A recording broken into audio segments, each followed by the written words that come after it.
स्मृतिपुराणानाम् आलयं करुणालयं नमामि भगवत्पादं शङ्करं लोकशङ्करं शङ्करं शङ्कराचार्यं केशवं बादरायणं सूत्रभाष्यकृतौ वन्दे भगवन्तौ पुनः पुनः ईश्वरो गुरुरात्मेति मूर्तिभेदविभागिने व्योमवद्व्याप्तदेहाय दक्षिणामूर्तये नमः।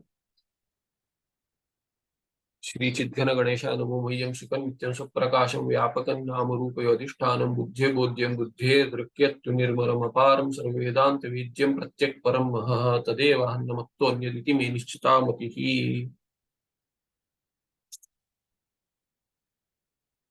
आगे अथ यो अन्यां देवतां उपास्ते अन्यो असौ अन्यो अहमस्मि इति न स वेद यथा पशुः। बृहदारण्यक श्रुति कहती है, उसको प्रमाण करके यहाँ पे देते हैं, उसका उदाहरण देते हैं कि ये जो जीव जिसका मंगलाचरण कर रहे हैं वो कौन सा जीव है जो ब्रह्म के रूप में है, ना कि संसारी रूप में। और आप कह रहे हो कि अन्य देवताओं की उपासना करो, मंगलाचरण उनका करो, ना कि जीव का। तो उसके उत्तर में कहते हैं कि जो जीव परब्रह्म तत्व को छोड़कर अन्य अन्य परिच्छिन्न रूप में जो देवता है उनकी उपासना जब भी करते हैं तो उनको क्या फल प्राप्त होता है, उनके बारे में क्या कहती है श्रुति। तो कहते हैं अथ यह अन्याम देवता उपास्ते, जो अन्य देवता, अन्य किससे, अन्य कस्माद अन्य, तो कस्माद अन्या देवता, तो कहते हैं कि ब्रह्म से अन्य जो देवता है, पर ब्रह्म तत्व से अन्य जो देवता है वो तो परिच्छिन्न देवता है, नाम रूप से परिच्छिन्न है। उन देवताओं का जो उपासना करता है वह यह अन्याम देवता उपास्ते, अन्य कैसे, अन्य असौ अन्य हम अस्मि इति। चलिए परिच्छिन्न देवता भी नहीं है, ईश्वर के ही रूप है जो ब्रह्मा विष्णु महेश के रूप में है, वो तो परिच्छिन्न नहीं है, वो तो स्वयं ईश्वर है। तो उनकी भी अगर उपासना कैसे करते हैं, अन्य असौ, ये ब्रह्मा विष्णु या शिव जो है वो अन्य है किससे, असौ ये मुझसे अन्य है, अन्य हम मैं अलग हूं, मैं एक हूं और ये भगवान एक है। ऐसे जो उपासना करता है जीव और ईश्वर भाव से, भेद से ऐसा अर्थ है इसमें। इति न स वेद, वो नहीं जानता, वो तत्व को ही नहीं जानता, तो अज्ञानी ही है वो। भले ही वो धर्म का आचरण करता हो, फिर भी वो क्या है, वो नहीं जानता तत्व को। स न वेद, न स वेद यानी सह न वेद। यथा पशु, उदाहरण क्या रहते हैं, पशु जैसे पशु है वैसे ही है। अलग श्रुति भी है उसमें प्रमाण, देवानाम पशु कहते हैं, देवानाम पशु। तो पशु क्यों कहा गया है कि जैसे हम पशु की रक्षा करते, गाय इत्यादि, अभी हर कोई गाय को माता के रूप में देख के सेवा नहीं करता। वो सेवा जो करते हैं वो भी उसको या तो धंधा बना देते, या चलिए हमारे बाल बच्चों जो बच्चे हैं उनको हमारे लिए ही दूध की प्राप्ति होगी, दूध घी, देसी घी, A2 घी कहेंगे, आज कहेंगे A2 घी, इसकी प्राप्ति होगी। तो जो घी था वो A2 ही था, पहले A1 चिपका देकर अभी कहते हैं चलो A2 ले लो। फर्टिलाइजर से पूरा जो पूरी खेती जो है बिगाड़ कर अभी कहते हैं ऑर्गेनिक फार्मिंग करो। तो वही है, जो शुद्धता है वो निकाल कर अभी अशुद्ध कर फिर शुद्धता बेच रहे हैं। तो ये तो चलिए कैपिटलिस्टिक सोसाइटी नियम है उसका, कलयुग है, कुछ नहीं कर सकते। तो पर पशु क्यों कहा गया, इसलिए कहा गया क्योंकि जैसे पशु की पालना भी स्वार्थ के लिए है, किंतु पशु को भी लाभ होता है, जो विन विन सिचुएशन कहते हैं, उसको भी क्या लाभ है, बाहर जाने की आवश्यकता नहीं है, यहीं पे गो सेवा के नाम से चलो चारा आदि दे देंगे, पर गाय को दूध देना है तो बछड़े को थोड़ा पिलाकर, गाय तो चलिए ज्यादा दूध देती है इसीलिए बछड़े को मिल जाता है पर्याप्त, जो धर्म का पालन करते हैं वो बछड़े को देकर उसके बाद अपने लिए दूध निकालते हैं। तो क्या है कि जो लाभ मुझे मिल रहा है वो अधिक है, गाय को जितना मिल रहा है पशु को उससे अधिक लाभ मुझे है। और पशु आदि को इसीलिए क्या कहा है, धन भी कहा गया है। नवलक्ष्मी में भी वो अष्टलक्ष्मी में वो भी आता है, पशु भी उसमें गिने जाते हैं। तो ये पशु क्यों कहा गया कि पशु को ज्ञान नहीं होता, तो क्या है, लगता है कि चलो मेरे स्वामी है, पशु की भावना होती है वैसे, चलो मुझे, आप देखेंगे पशु भी संतोष में कूदना शुरू कर देती है, गाय भी, जब भी कि चलो अभी मुझे खाना मिलेगा ऐसे, और दूध भी बड़े प्यार से ही देती है।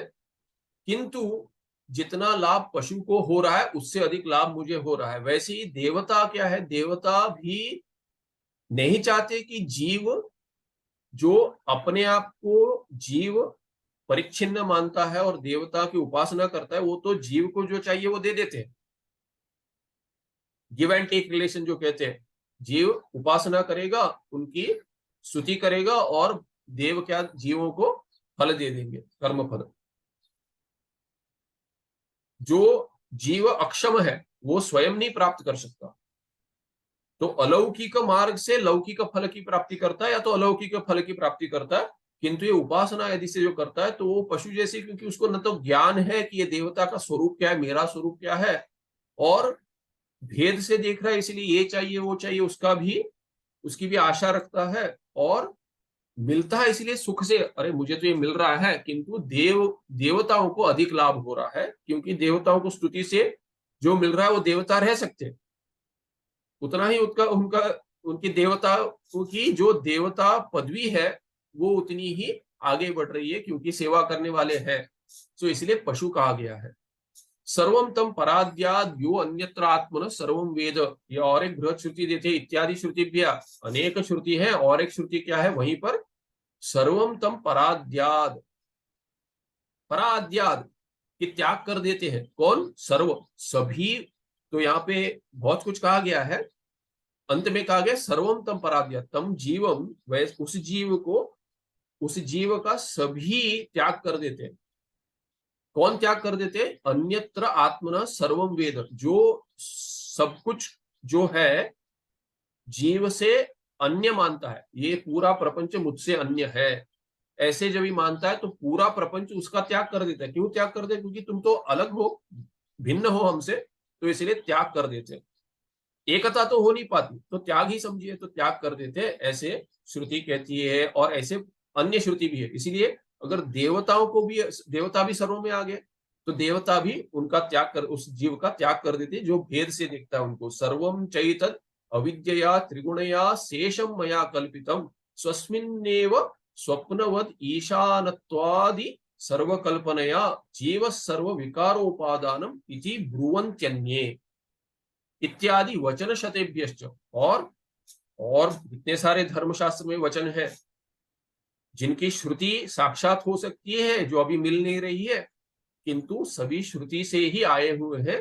तो वहां पे कहते हैं ये दृष्टि सृष्टिवाद का ग्रंथ है, अधिकतर अधिकतर दृष्टि सृष्टिवाद में ही, जो आप मंगलाचरण देंगे दृष्टि सृष्टिवाद ही है। आगे समझाऊंगा सृष्टि दृष्टिवाद, और जिनको पता है ठीक है, ये तो आगे बढ़ते हैं कि सृष्टि दृष्टिवाद और दृष्टि सृष्टि देखेंगे क्या है, कि दृष्टि ही सृष्टि है, जीव की दृष्टि ही सृष्टि, अन्य सृष्टि नहीं है। और सृष्टि दृष्टिवाद में क्या है कि ईश्वर ने सृष्टि की है और हम सब देख रहे हैं उसको। जो दृष्टि है ये सृष्टि के बाद है, सृष्टि दृष्टि से पहले है, इसको सृष्टि दृष्टिवाद कहेंगे। और दृष्टि सृष्टिवाद में कहते हैं कि जो जीव की दृष्टि है वही सृष्टि है, या तो उस समकालीन सृष्टि है। दृष्टि सृष्टिवाद में दो भेद है, एक क्या है समकालीन सृष्टि, जब भी जीव देख रहा है उस समय ईश्वर सृष्टि कर देते, उस समय मात्र। और दूसरा क्या है कि जीव की दृष्टि ही सृष्टि है, अन्य सृष्टि नहीं है। तो वहां पे क्या है कि वो मुख्य वाद है विवरण में, विवरण और भामती दो दो पक्ष हैं। विवरण में मुख्य वाद दृष्टि सृष्टिवाद ही है कि लाघव, तर्क में लाघव और गौरव कहते हैं, गौरव दोष होता है, जहां किसी का प्रश्न का उत्तर दे रहे हैं कि कोई ये कैसे समझाया जा सकता है, तो भिन्न भिन्न तरीके से अगर भिन्न भिन्न और से समझाया जा सकता है, तो जो सबसे सहज मार्ग है, सहज उत्तर है, वो श्रेष्ठ माना जाता है। बाकियों में क्या है कि हम कहेंगे उसमें गौरव दोष है। तो जिसको लॉ ऑफ पार्सिमनी कहते हैं, ओकैम्स रेजर कहते हैं आंग्ल भाषा में। तो इसीलिए कि भिन्न भिन्न जीव, अनेक जीवों का अगर अनेक जीवों की कल्पना से एक जीव की कल्पना श्रेष्ठ है, बाकियों में गौरव दोष है, इसलिए एक जीववाद भी कहते हैं दृष्टि सृष्टिवाद को। तो इस ग्रंथ की दृष्टि वैसे है, इसीलिए वो आप देखेंगे कि क्या वो वचन बता रहे, ऐसे शतवचन है, उतने सारे शतेभ्यश्च वचन शतेभ्यश्च, क्या वचन देते, सर्वं च एतद अविद्यया त्रिगुणया स ईशम्, ईश्वर के सहित ईशेन स वर्तेति इति शेषः, शेषम मया कल्पितम, मुझसे ही कल्पित है ये सब, ईश्वर के सहित सब कल्पित है। और त्रिगुण माया, ये माया जो है, त्रिगुण माया जो है, त्रिगुणात्मिका माया, वो भी मुझसे कल्पित वही है, उसके द्वारा मया त्रिगुणया कल्पितम।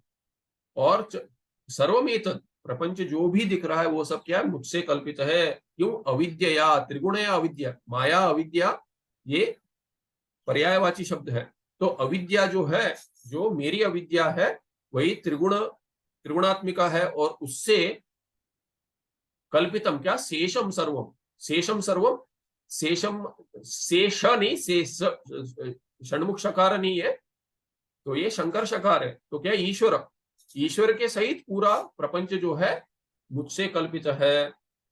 और कहाँ कल्पित है, स्वस्मिन्नेव, मुझ में ही कल्पित है।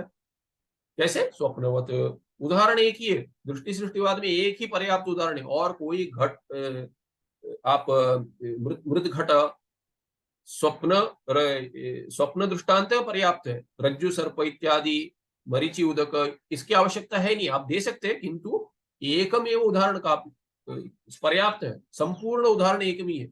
ये सब कैसे हो सकता है, स्वप्न में हो सकता है, हाँ बस वैसे ही।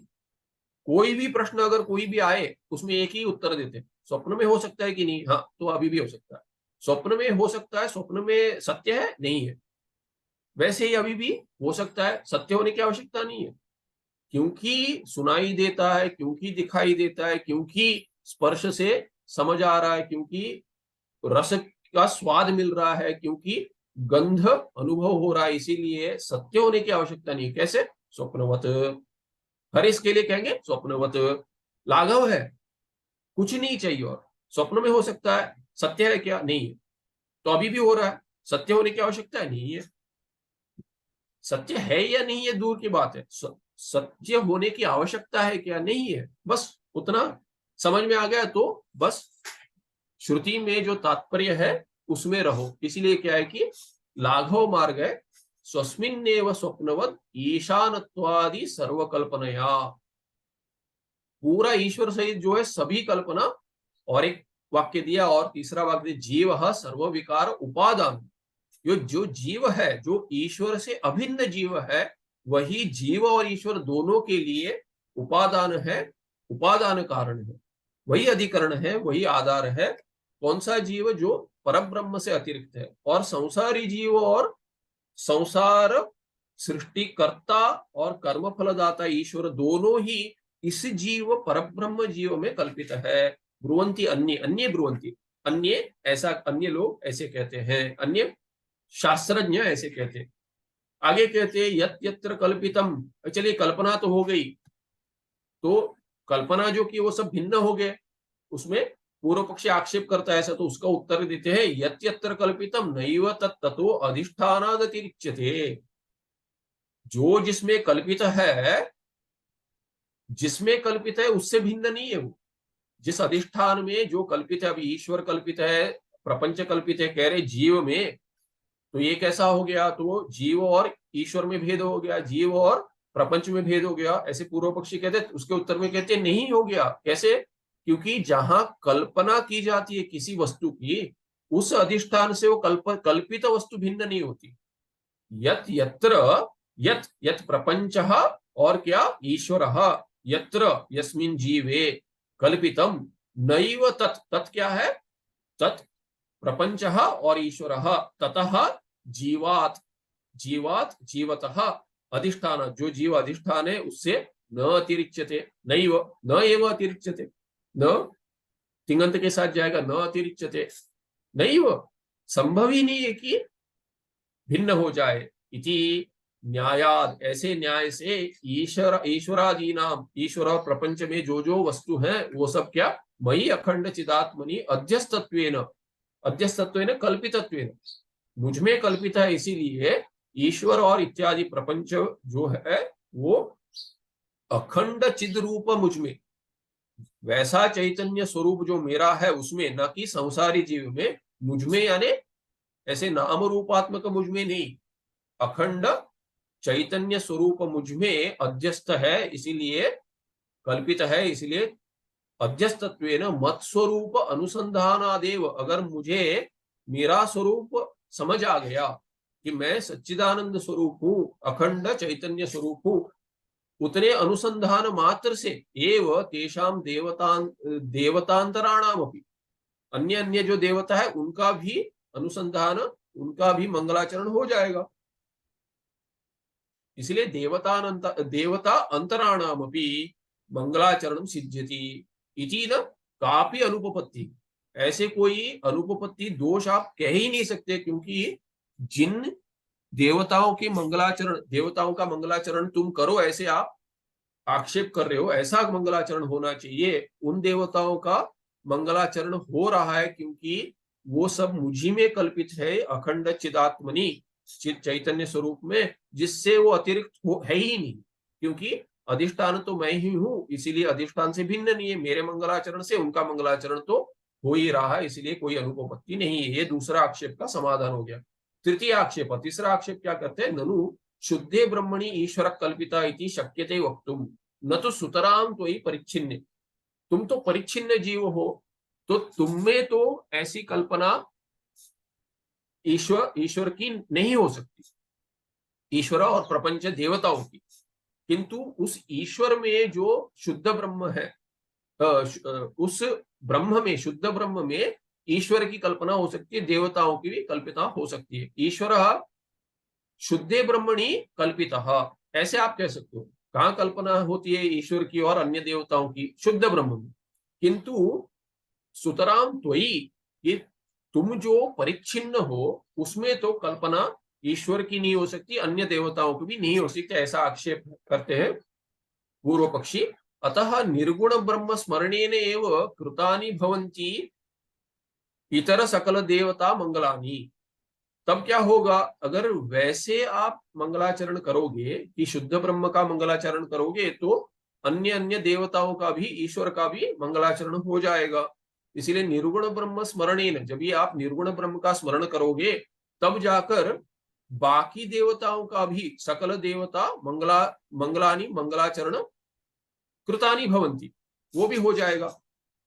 न तो त्वत्स्मरणादिति चेत, किंतु तुम्हारे जो परिच्छिन्न जीव का स्मरण कर रहे हो, उस मंगलाचरण स्मरण से देवताओं के और ईश्वर का भी जो आप कह रहे हो मंगलाचरण है, वो नहीं हो पाएगा। उसका समाधान देते उच्यते तृतीय आक्षेप का, कि उसका उत्तर क्या कहते हैं, यथा अधिष्ठान भूत रज्ज्वाद्यज्ञानात् सर्पादि भ्रम, जैसे सर्प इत्यादि का भ्रम रज्जु में होता है, रज्जु इत्यादि में भ्रम होता है, और वो रज्जु के अधिष्ठान भूत है, अधिष्ठान रूप में है, उसी में सर्प इत्यादि का भ्रम हो रहा है ना, कि जो रजत का भ्रम हो रहा है वो भी किस में हो रहा है, शुक्तिका में हो रहा है, तो शुक्तिका अधिष्ठान बन गई।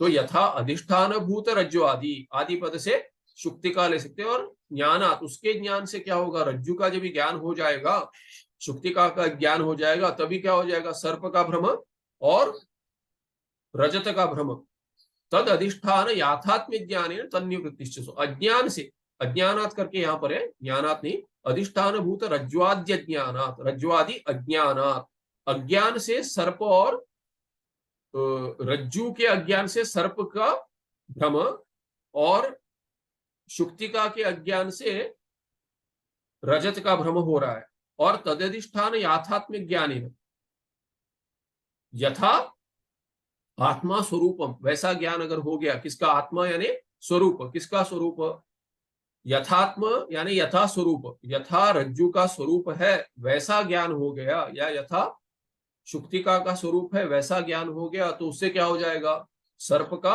और रजत का भ्रम दूर हो जाएगा। सो तद अधिष्ठान याथात्मिक ज्ञान है, जो अधिष्ठान है रज्जु या शुक्ति का, उसका याथात्मिक ज्ञान से, उसके याथात्मिक ज्ञान से, याथात्मिक ज्ञान है तन्निवृत्ति, तन्निवृत्ति माने सर्पादि निवृत्ति, सर्प और रजत का जो भ्रम हो रहा है उस भ्रम के निवृत्ति हो जाएगी।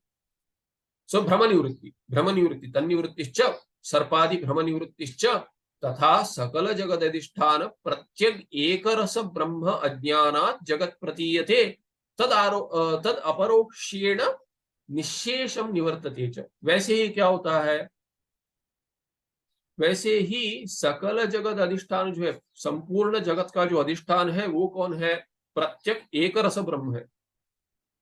ब्रह्म एक रस ब्रह्म है जो अखंड है, और वो क्या प्रत्यक आत्मा है, जो जीव का स्वरूप है वो है प्रत्यक आत्मा मैं।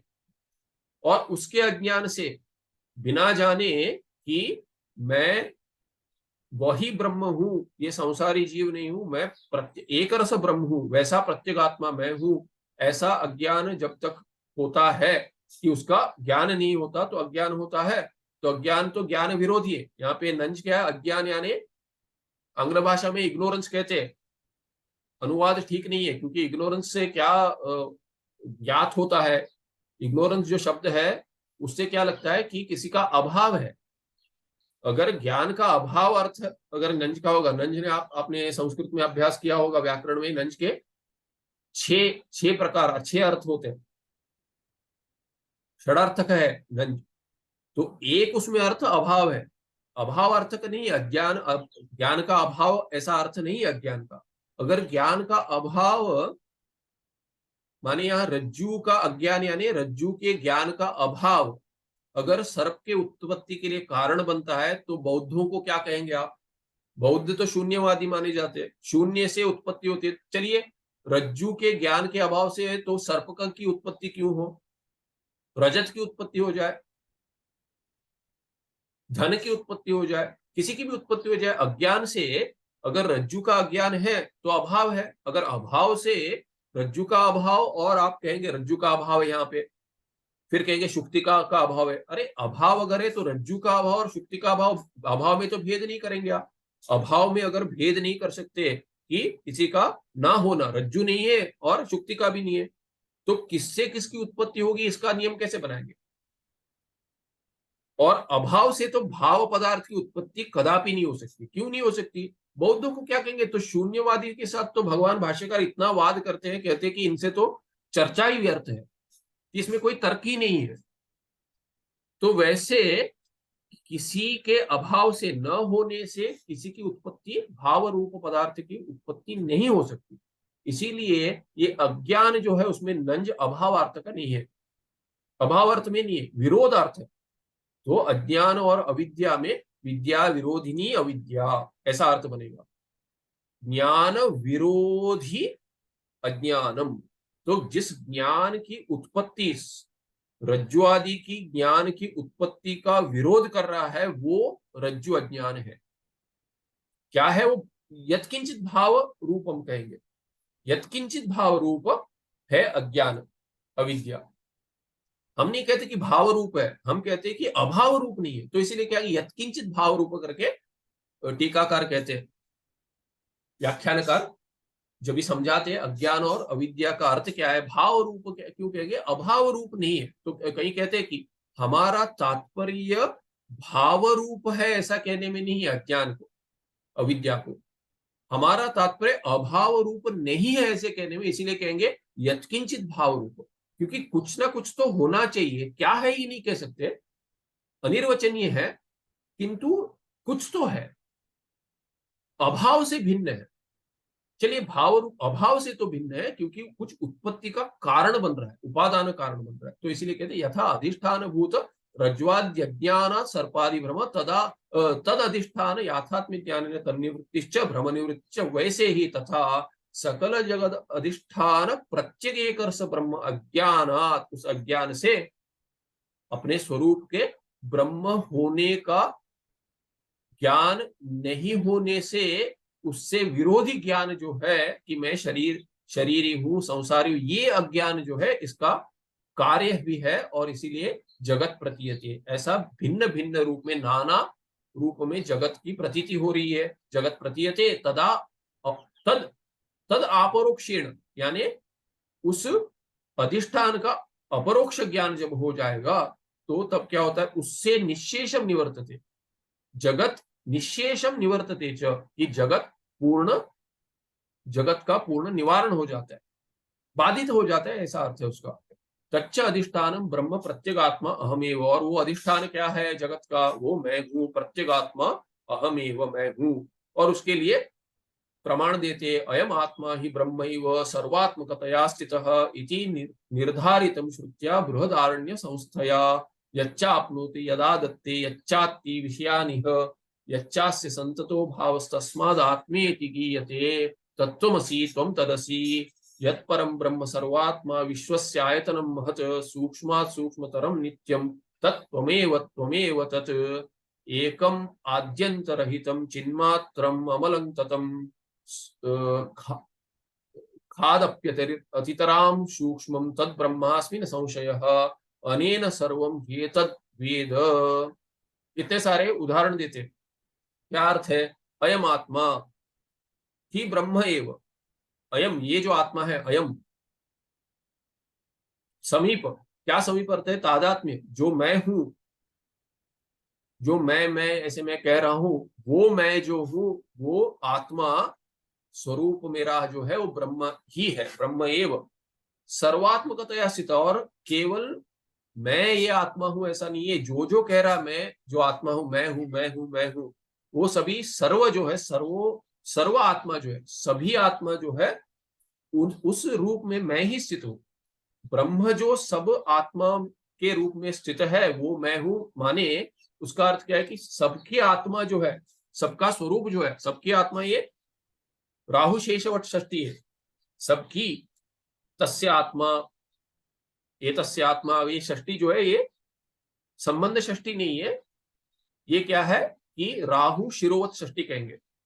राहु का जो सिर है, राहु का जो सिर है, राहु का सिर कहते हैं, ये संबंध लगता है कि राहु का सर, तुम्हारा सर, मेरे और सर में तो भेद है, तो इसलिए मेरा सिर कहूंगा, मेरा सिर, अभी मेरा सिर जो है, सिर अलग है, मैं अलग हूं, ऐसे भावना होती है। जब राहु का सिर जब भी कहते हैं तो वो वैसे अर्थ में नहीं है, राहु और सिर में भेद नहीं है, क्योंकि राहु और केतु जो भाग है, राहु सिर को ही राहु कहते हैं, तो राहु का सिर ऐसा जो है, ऐसा ही जो मेरी आत्मा कहता हूं उसमें कोई भेद नहीं है, वो राहु शिरोवत षष्ठी है, यानी अभेद अर्थ में, वो षष्ठी अभेद अर्थ में, ऐसे वाक्य होता है, ये भाषा का प्रयोग है, षष्ठी से कहते हैं लेकिन षष्ठी संबंध में नहीं है, एकार्थ में, अभेद अर्थ में, तो ऐसे षष्ठी भी होती है।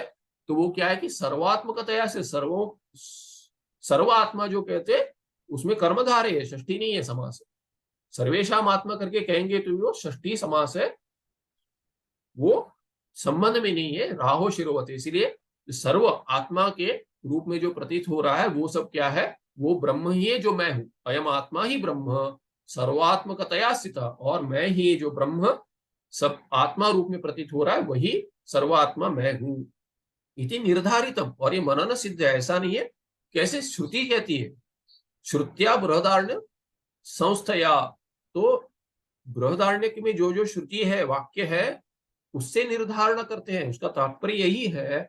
और आत्मा, कैसे आत्मा ब्रह्म है, एक ही आत्मा कैसे ब्रह्म हो सकते हैं और सर्वात्मा में के रूप में प्रतीत हो सकती है, उसमें लक्षण वाक्य देते हैं। आत्मा का लक्षण क्या है, यच्चा आपनोति, आप धातु से उसकी व्युत्पत्ति हो सकती है, आत्मा शब्द आप धातु से व्युत्पन्न हो सकता है, यच्चा आपनोति जो प्राप्त करता है, यद आदत्ते जो प्रदान करता है, और यच्च अत्ति जो भक्षण करता है, अधभक्षणे, तो दा दाने, आपूर्वक दा दाने धातु से या आप धातु से या फिर अधभक्षणे धातु से, यच्च अत्ति तीनों धातु से हो सकता है, ये रूप सिद्धि हो सकती है आत्मा शब्द की, मनिन प्रत्यय लगाकर, तीनों धातु में मनिन प्रत्यय लगाएंगे तो एक ही आत्मा शब्द उत्पन्न हो जाएगा।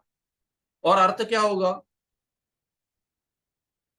सृष्टि स्थिति लय कारण, तीनों में यच्च अत्ति जो भक्षण करता है, लय करता है, यद आदत्ते जो प्रदान करता है, दान करता है, कि उसकी स्थिति करता है, चापनोति और उसी सृष्ट पदार्थ के रूप में जो प्राप्त करता है रूप, नाम रूपात्मक प्रपंच, तो इसे सृष्टि स्थिति और लय तीनों आ गया इससे।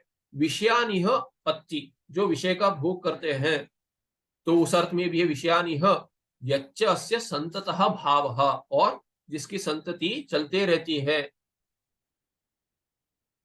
जिसकी आत्मा जो नित्य है, इसका अर्थ यस्य च अस्य च अस्य संततः भाव तस्माद आत्मा इति ज्ञेयते, इसीलिए आत्मा करके कहते हैं। जो नित्य पदार्थ है, जो सृष्टि स्थिति लय विषय का कराता है, वो आत्मा है। और इसीलिए क्या है कि ब्रह्म ही आत्मा है, क्योंकि ब्रह्म ही सृष्टि स्थिति लय का कारण है। आत्मा का अर्थ भी वही हो रहा है, तो भेद कैसे होगा? दोनों में अभेद है। फिर कहते हैं तत्त्वमसि, ये तो प्रसिद्ध है। और त्वम तदसि, तत्त्वमसि और त्वम तदसि में अंतर क्या है? दोनों ओर से कहा गया है कि तुम वो हो और वो तुम हो, तो कोई भी भेद नहीं है। अगर कहेंगे कि तुम वो हो पर वो तुम नहीं हो, अगर कहे तो भेद आ जाएगा। जैसे कैसे? सर्वम खलविदम ब्रह्म, सर्वम खलविदम ब्रह्म में कैसा सामानाधिकरण है? इसमें देखिए मुख्य सामानाधिकरण है तत् त्वम असि, वो तुम हो। और क्या कहा है? त्वम तरसी, तुम वो हो। दोनों ओर से कहा गया है मंत्र में, इसीलिए मुख्य सामानाधिकरण है। सामानाधिकरण के भिन्न भिन्न प्रकार होते हैं।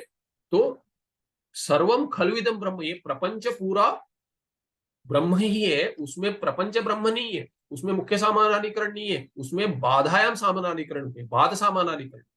प्रपंच का बाध होता है, ये प्रपंच नहीं है, ब्रह्म मात्र है, ऐसा अर्थ है। तो इसीलिए कि प्रपंच ब्रह्म है, माने प्रपंच नहीं है, ब्रह्म है, ब्रह्म ही प्रतीत हो रहा है, पर ब्रह्म प्रपंच नहीं है। मुख्य सामानाधिकरण दूसरी ओर से नहीं कह सकते। जैसे गणित में कहेंगे ए इज इक्वल टू बी, तो बी इज इक्वल टू ए तो सिद्ध होता है, वैसा वाक्य है तत्त्वमसि त्वं तदसि।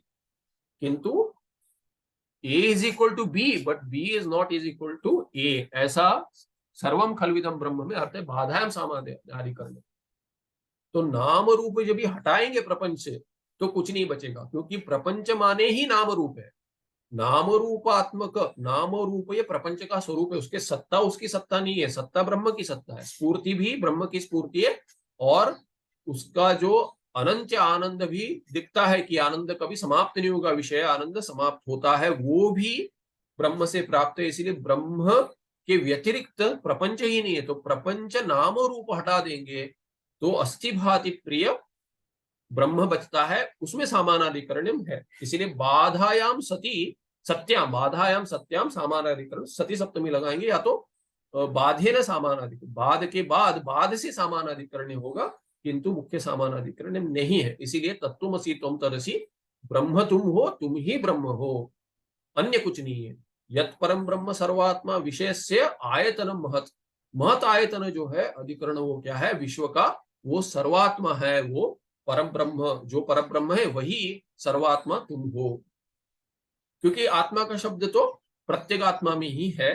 सूक्ष्म सूक्ष्मतरम, सबसे सूक्ष्म जो है वो क्या है? नित्य भी है, तत् जो ब्रह्म है, त्वमेव त्वमेव तत्, दोनों ओर से कहा है। यहाँ भी कैवल्य में भी वो तुम हो और तुम ही वही हो। एकम आद्यंत रहितम, एक जो आदि और अंत से रहित है, वो क्या है? चिन्मात्रम अमलम ततम, मल रहित शुद्ध जो है वही, जो जिसकी संतति है, नित्य पदार्थ है, वो ब्रह्म एक ही है। और क्या है वो? खाद, ख माने आकाश, सो खाद अपनी अतितराम सूक्ष्म, कि ख से आकाश से भी, आकाश जितना सूक्ष्म है उससे भी अतितर सूक्ष्म है। और वो कौन है? तद ब्रह्म, वो ब्रह्म है। असी, तुम हो, त्वम असी न संशया, इसमें संशय नहीं होना चाहिए, ऐसे भी श्रुति है। अनेन सर्वम ही एतत् वेद, और अनेन सर्वम एतत् वेद, तुम जानो इसको कि यही ब्रह्म है, तुम जानो इसको और अपने रूप में जानो, आत्मा। आगे हम इसका जो आगे समाधान, अन्य समाधान है, वो आगे अगले पाठ में देखेंगे। यहाँ समाप्त करते हैं। सुखम नित्यं स्वप्रकाशम व्यापकं नाम रूपे अधिष्ठानं बुद्धे बोध्यं बुद्धेर्दृप्यत्व निर्मलम पारम सर्व वेदांत वेद्यं प्रत्यक परम तदेव अन्नवत्वमिति निश्चिता मतिः। कोई प्रश्न है क्या? अगले पार्ट में देखेंगे। हम्म,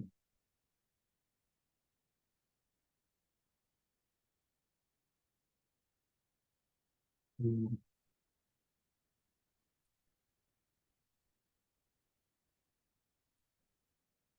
तो इससे धन्यवाद।